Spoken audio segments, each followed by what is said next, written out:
A mystery stretching back 2 decades. What happened to Glenn Pennie? And did a 7-figure potential payout lead to his disappearance? Cold case detectives working outside of Salem think it did.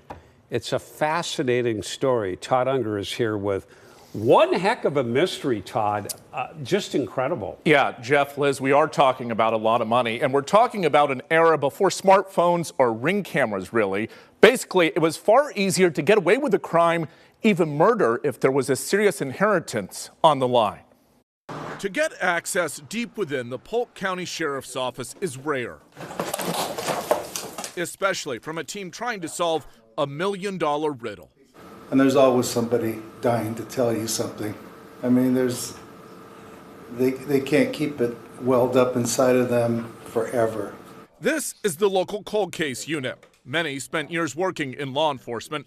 Now they volunteer, examining unsolved crimes in and around the town of Dallas, 20 miles due west of Salem. Somebody may remember something just a little differently, a little more fresh.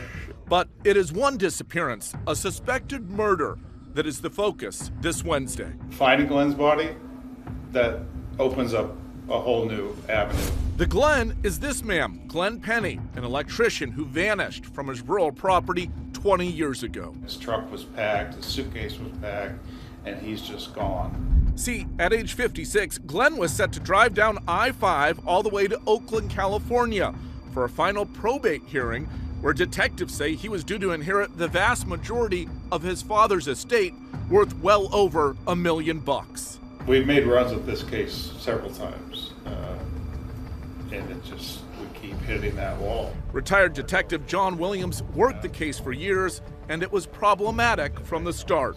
They quickly ruled out Glenn left on his own. I mean, who walks away from $1 million+? The last place Glenn was spotted, his old property, was already a cluttered mess. You had to walk through the paths of stuff that were ceiling high, like stuff everywhere, and so you had to kind of wind around to get through the house. And the few neighbors never saw anything suspicious. A couple of tips didn't go anywhere. There simply wasn't much direct evidence, but detectives did learn indirectly of something Glenn had been telling friends for years. If anything ever happens to me, tell the police to look at my brother. The Pennie family dynamic was complicated. Vanishes without a trace. Tonight we're talking to the one person who... In 2012, KOIN first profiled the case, zeroing in on a possible family connection and fight over money. No, it had nothing to do with anything to do with his disappearance. That is the voice of Glenn's brother, Dale, who insisted back then during a phone interview he knew nothing.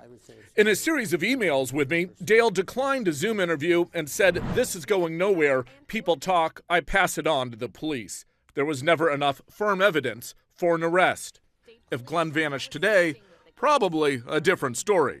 Dash cams in cars, you would have traffic cams, you would have more cell phone records of everyone involved. Without any of that, and as the 20-year mark nears, law enforcement says there are people still in Oregon who likely know something. You know, there is something about that case that I've been thinking about for the last 20 years, and maybe it's time for me to at least share that. It could help shut the book on one of the most intriguing mysteries in the state.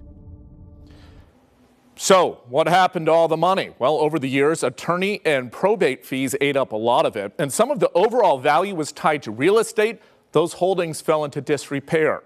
There were also some valuable gold coins which went missing. Although court documents suggest Dale did get about $25,000 worth, Glenn's daughter eventually did end up getting a low 6-figure payout as well, but well short of the $1 million value of the estate to begin with. Okay, and so it sounds like, Todd, authorities really think that they need to find some, perhaps, remains, right? The chance of cracking this case, that would be key evidence here? Yeah, short of a confession or something very strong, yes, that would be the essential break in the case. Even then, they aren't sure what could really be learned because we're talking about 20 years later. They do think there are still people in Oregon who know what happened. Yeah, and fascinating, Todd. I didn't think about this, but they're right. 20 years ago, you know, there were no video cameras, surveillance video cameras are very few. Right here. And phones, they might have had a little more evidence to go on had it happened in our time. Yeah, I mean, there were cell phones, flip phones, but obviously those didn't have the GPS that we have today. Well, hopefully someday there'll be justice in Yeah. this. Great Todd, story. Thank you.